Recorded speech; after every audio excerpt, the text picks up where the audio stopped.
What's up, Rad Dads? Welcome back to another episode of the Rad Dads podcast, hosted by none other than the two raddest dads on the East Coast. We are in studio tonight with a special guest. Yeah, the crowd is going wild. They love me, Sal. They love me. That's because you're the special guest. I know. Never gets old, Rob. It doesn't, even during the second recording. Yes. I flubbed on the first one. Rob, what do we got in store for tonight? Tonight we are going to be tasting a alligator bottle, so tune in for that at the end of the episode. But before we get there and before we get to our main topic, Sal, I want to talk about Movember. Tell me about Movember, Sal. Movember. It also is known as No Shave November. If you haven't heard about it, or if you always wanted to grow a mo or a mustache, November is the month to do it. Get involved. Grow a mo to save a bro. The Movember Foundation, they raise funds to bring awareness to men's health, specifically mental health and suicide prevention, prostate cancer, testicular cancer. So click the link in our Instagram bio, in our link tree, and make a donation. $5, $10, $1. Doesn't matter. Every dollar counts. It's all for a good cause. Absolutely. And it is our big philanthropy of the year. This is what we do take pride in. This is what the whole podcast is about, men's health. Both of us are growing a beard. Sal always has a beard, so he just shaved his, and now he's growing it back. But I am growing a beard also for November, so we'll see what I look like by the end of this. So, but you shave under the neck, right? You keep it clean? I had to, otherwise I would look ridiculous. I keep it clean too. I have to. So it I can't tell you. So I shaved. I couldn't November 1st. I couldn't do it on November 1st. It just timing wasn't. I couldn't do it. So I did it on Halloween, and we had a game, my daughter's soccer game, November 1st, and the girls on the team, they couldn't even look at me. Really? Because they're so used to me with facial hair. Yeah. They couldn't even look at me. They're like, oh, my God. Who's this guy? Yeah, exactly. So, and a lot of the parents, they had to come on the field, be like, they thought we had a new trainer. Like, holy shit, it's you. So, yeah, it's only me. I said, but it'll be back in a few hours. But my kids are like, Dad, I can't believe it's only been a week and you got facial hair again. So, yeah, it grows. It grows pretty quick here. It's the joys of being an Italian. That's right, Sal. The topic I want to cover is yelling at your kids. Yes, yelling at your kids. So I struggle with this a lot, I will say, is when, do you raise your voice? How do you raise your voice? And when do you raise your voice? Because it's different than mom raising her voice. Mom raises her voice, it's kind of normal. If dad raises his voice, it's a different, it's interpreted differently. See, that's different in my house. Really? I was the yeller. I yelled at them. Really? Yeah. Still or no? No. Dude, it's been quite some time that I haven't yelled. Really? But when my wife yells, oh, you must have did something wrong. No, it's the Watch opposite. out. It's the opposite in our house, but interesting. No, I had a short fuse. Now I just, it's like, why? Being pent up until the teenage years, the high school years. I got it out of my system. My thing is if they don't listen, and they're not listening to you. It's like it takes a lot, but when they just don't listen, that's one of those things that drives me nuts.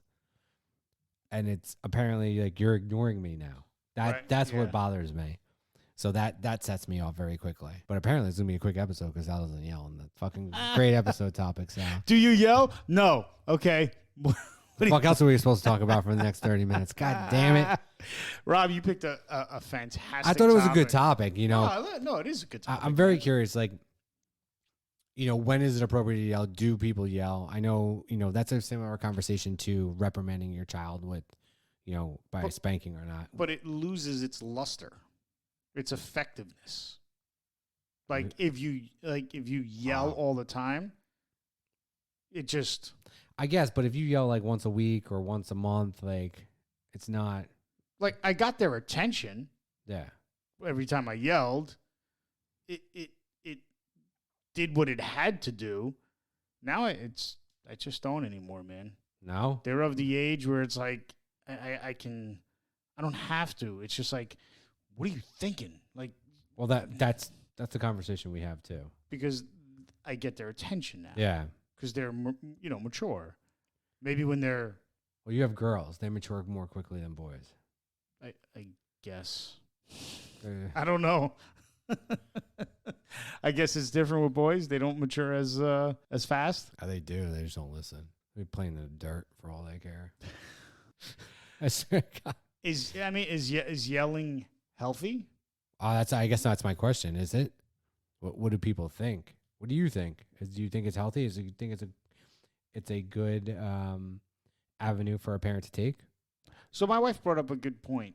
She and I were talking the one day and talking about parenting skills and stuff. And since we have girls, she goes, did you ever think about that you're yelling at your girls? She goes, when they get older, they could potentially think it's okay for their significant other to yell at them. I said, oh, that is a great point, right? Like they're going to think it's like if a young child grows up in a household where the father abuses the wife, the mother, the wife, the little kid's mother, right? This kid is seeing the father beat his mom. Could he potentially grow up to do the same to women? Yeah, I'm going to say yes. I mean, if you remember back to when we interviewed Isaiah Cruz, which is an upcoming episode, he talked about the subject the subject we covered with him, which is porn addiction and pornography and its effect on your kids and on your relationship. He said kids who get exposed to pornography at an early age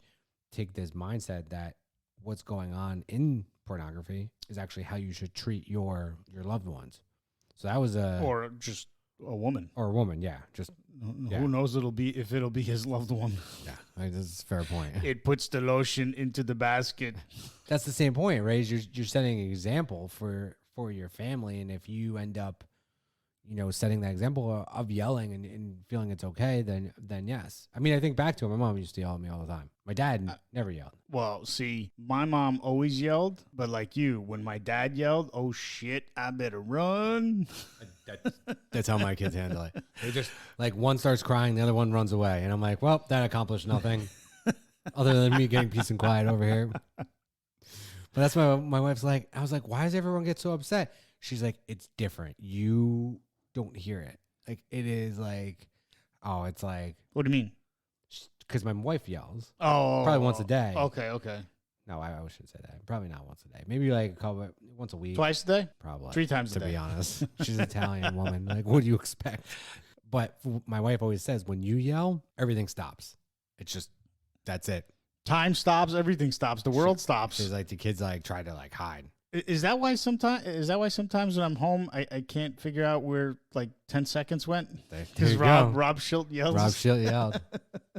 So there's a study. Recent research points out that yelling makes children more aggressive physically and verbally. Yelling in general, no matter what the context, is an expression of anger. It scares the shit out of them and it makes them feel insecure. That's what this research says. Yeah, is that Calmness, on the other hand, is reassuring, which makes children feel loved and accepted. I mean, the way you're reading this really makes me feel like you believe in this. Calmness, on the other hand, is reassuring, which makes children feel loved and accepted in spite of bad behavior. Who wrote that?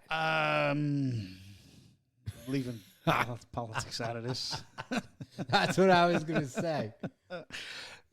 Come on, you're coddling your fucking kid. I know. It's a participation trophy.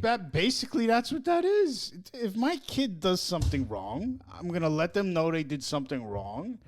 Whether it's a calm voice or a loud one. I mean, really?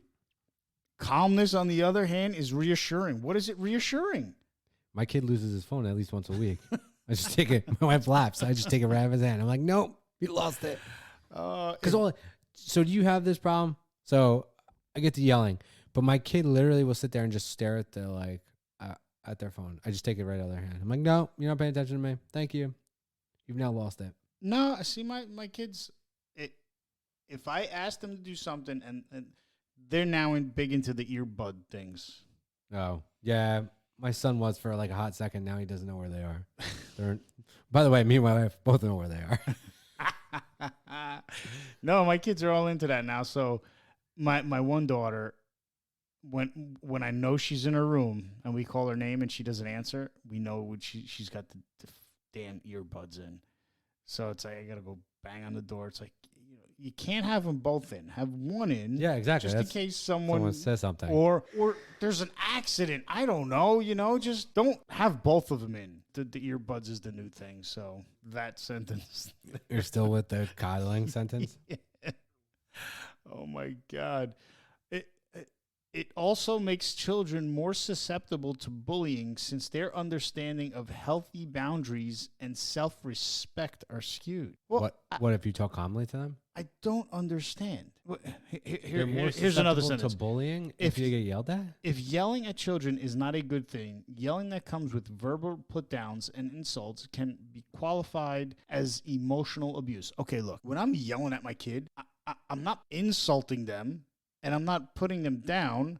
I'm saying, why are you doing that? And why are you not listening to me? I'm not insulting them. Like, dude, if you're yelling at your child and insulting your child, you got some fucking problems. Do you know? The best is when Nico says something, my son says something, and I go, "You're not funny." He goes, "Dad, I know. You keep telling me I'm not funny." I'm like, because you say things that are inappropriate, not really inappropriate, but he like picks on his brother, and I'm like, "You're not funny. Like, stop." Because he's trying to be funny. I'm like, no. He's like, "Dad, why are you telling me I'm not funny?" Don't quit your day job. I'm like, I give up on this. So I give up on this conversation. It's been shown to have long-term effects like anxiety, low self-esteem, and increased aggression.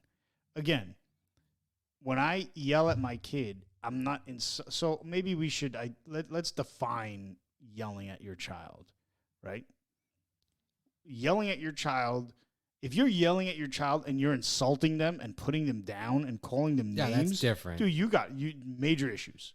Seriously, major issues. You're not parenting. You shouldn't be a parent. When I yell at my kids, it's like, what are you doing? Why'd you do that? You're going to cut yourself. Don't be running around the table with scissors in your, shit like that. I'm not calling them names. I'm not. Most of the time, I'm calling them their name. I'm like, "Nico, what are you doing?" Full name? It's like first name, middle name, and last name? That's when they know they're in trouble. But yeah, I want to clear that up.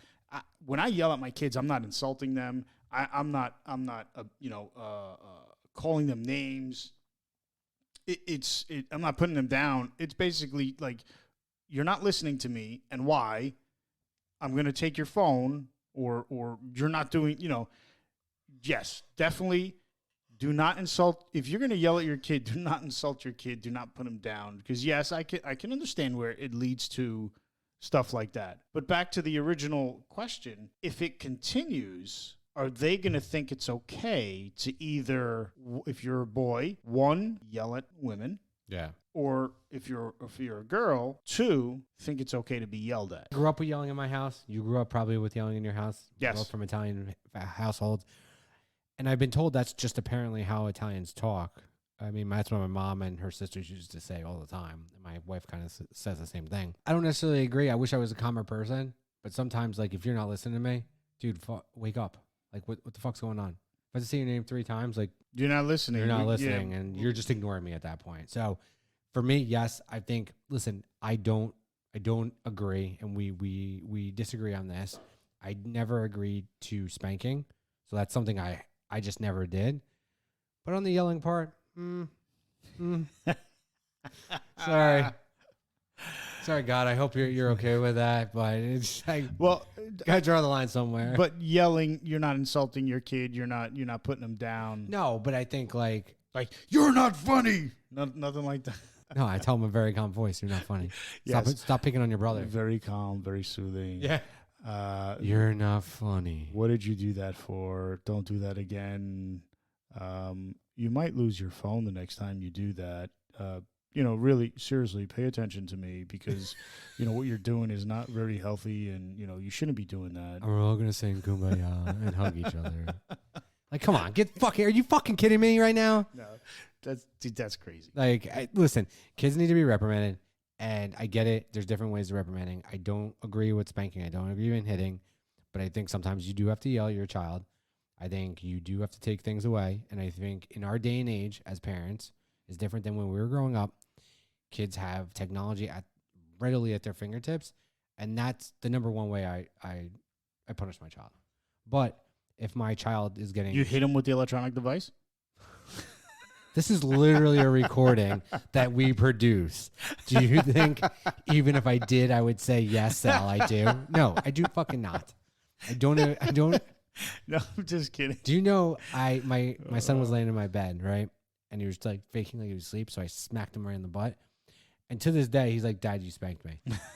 Like, he's going to hold that over your head. I'm like, dude, I didn't spank you. I slapped your ass because you were laying in my bed and trying to sleep in there. But on the flip side, I think yelling is acceptable to a point. I think there's a fair call out in that is you don't insult your child. You don't put them down. That's not the intent. I think sometimes you have to yell just to get their attention or get a reaction. Yes. And honestly, my youngest, he actually made me pinky swear that I wouldn't yell at him because he is incredibly sensitive. And anytime I yell, he starts crying. So we have an agreement. I don't yell, but I can be stern, and he needs to listen when I'm stern. So that's the difference is like the whole point of me yelling is probably taking stern to another level. But my youngest has told me he doesn't appreciate it. So we've changed the game with him a little bit. Look at that. Yeah, it was very interesting. I mean, each child is different. So my oldest, another story. So Healthline recommends to give yourself a timeout. Catch yourself before getting so angry that you lose control and raise your voice. Step away from the conflict zone and just whoosah. Give yourself a timeout. Go sit in the corner. Could you imagine telling our moms that? If I could take the wooden spoon out and be like, "Come here. Mom, you're getting angry, Mom. Go in the corner, give yourself a timeout, and then we can have this conversation in about 10 minutes, okay?" Dude, wooden spoon, wooden slipper. Yeah, whack. Exactly. Oh, my God. So no yelling.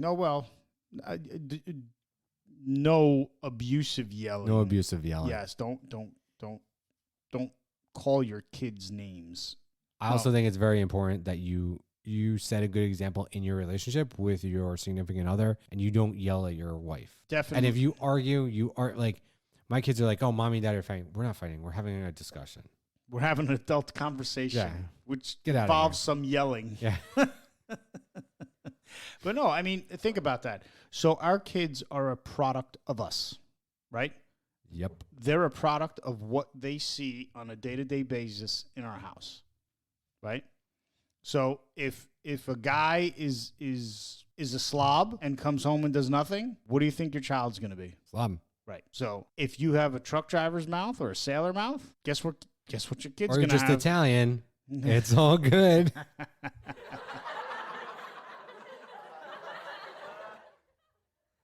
So yeah, our kids are a product of us. So if they see it in the house, it's definitely going to reflect into them or carry on through them. Yeah, I agree. So lots of love in the house and calmness. I think there's love. I mean, at least in my house, there's love. Calmness is a whole nother fucking ball game. I was going to say there's a lot of hugging and kissing in my house that my kids say yuck. Yeah. My wife and I are very affectionate, and we make sure that our kids see that as well to show them that's good. Right. All right, back to I'm happy to announce we have a new sponsor. Today's show is brought to you by Weber Home and Business. Weber Home and Business was established in 2021 with one clear mission: establish a safe, healthy environment in your home, school, or workplace. With over 12 years of experience, environmental remediation and restoration industry, their staff of certified mold inspectors will be sure to provide thorough inspections, detailed protocols, expert knowledge, and professionalism in each and every client. Call Weber Home and Business at 551-502-1052 for mold inspections, air samples, air quality assessments, or water intrusion. And an IICRC certified, whatever that means, will be happy to walk you through the process. They work with insurance companies, real estate agents, so give them a call and get it better with Weber. Again, that's 551-502-1052. And now back to your regularly scheduled program. Why like that sound, Rob? All right, Sal, we've been waiting 20 minutes. Everyone's interested. What is the allocated bottle we were able to obtain? Kentucky Owl. Confiscated. The Wise Man Bourbon. I was telling you before, I swear we had this bottle, but maybe someone had it, and I just liked the label, and it just burned an image into my skull. Maybe. So, tonight, as I said, we are tasting the Kentucky Owl Bourbon Whiskey. It is alcohol classification, Kentucky Straight Bourbon Whiskey. Distillery is Kentucky Owl. It is 96.4 proof, 48.2% alcohol by volume. Age is undisclosed, filtration undisclosed, batch size undisclosed, mash bill undisclosed. Color is an amber. Price point, mucho dinero. It's very expensive. Is that one of them? Mucho dinero. I'm gonna say we paid $150 for it. So if you can find it anywhere between $135 and $165, you are. If you're in the lower range, you're a very lucky individual. A little history about Kentucky Owl. Kentucky Owl Bourbon was founded in 1879 by C.M. Dedman and is currently led by Dixon Dedman. He recommissioned the brand and released his first batch of bourbon in 2014 and first batch of rye in 2017. The Kentucky Owl brand was purchased by the Stoli Group, who plans to open a new distillery under their brand name. The bottle confiscated, which is the one we are drinking, pays tribute to the barrels of bourbon that were allegedly confiscated by the U.S. government right before Prohibition, never, ever, ever to be seen again. Interesting, huh? Very interesting. They must have known what they had. Did you feel this label? No, is it Braille? No, it's raised. Oh, interesting. Yeah. So, nose and aroma, we always taste our bourbon neat. Nose and aroma, I get the aged oak, caramel, and the third glass, there's still some nice aroma in this third glass. I get the oak barrels. Tasting notes, caramel, finish, slight burn, hints of caramel. Overall, there is, you mentioned it before, which I didn't taste, but I had to clean my palate. There is an aftertaste. A little bit. Which is very strange. I wouldn't think that a bottle of this price, at this price, would have an aftertaste. Actually, it's very disappointing. Have that aftertaste? Yeah. Yes. Very disappointing. And their website sucks. Holy shit. The second bottle we got from them. Oh my God. We had the Wise Man's Rye, which I thought was rather delicious for the price too. Yeah. Their fucking website sucks. Oh my God. You would think Stoli would put something behind it. Very aggravating to scroll through. But if you ever want to try the bottle, don't go on their website. Try the bottle. You're giving it as a rating. I am going to give it a rating. I'm going to give it a 5. Oh, you're disappointed. Yeah. It's not shelf stable? Actually, you know what? I'm going to go a 4 or 5. 5. Yeah. Oh, my head hurts even when you're saying that. Yeah. They're really disappointing. The aftertaste is surprising. You know, it shouldn't. Why does a $150 bottle of bourbon have an aftertaste? I agree. Just weird. I think the taste is very nice. I think it's nice and smooth. Up front. Yes, up front. I think so. I'm going to give it a 2.5 on the taste.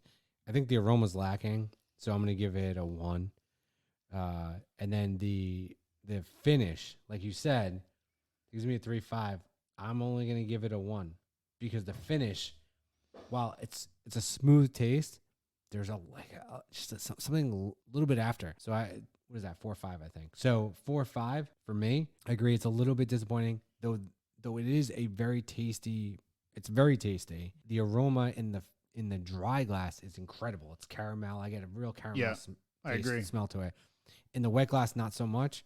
But listen, I am going to enjoy the fuck out of this bottle because it cost us $150. But it is I might stay here tonight just to finish it. It's not something that I would go out and probably buy another one. Anytime we find an allocated bottle, we want to do it. Especially, even if we weren't recording, we'd probably buy it to give it a taste. But now that we're recording, it even makes more sense, and we do our reviews based on allocated bottles if we can find them. Yeah, I've always said that everybody's palate is different.